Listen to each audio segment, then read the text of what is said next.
أنا من اللي يؤمنون أن الرب في الدنيا في الآخرة يحاسب الناس على أساس وعيهم.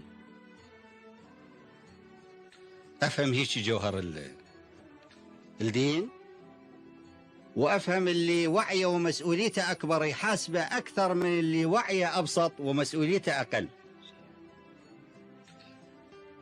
احنا في نظامنا اللي درجته أعلى بالدولة لا يتوقع شفاعة إلا على التصرف الخاطئ، لو يهدم هذا البناء كله من راسه على راسه ويقول بي والله اجتهدت خطأ، نقول له طيب مرة ثانية عود فلان شي فلان شي فلان شي، بلشي تنتبه حتى ما تجتهد خطأ. والتصرف الخاطئ من قبلي الله لا يرحمكم كلكم إذا ما تحاسبوني عليه أشد مما تحاسبون على تصرف مماثل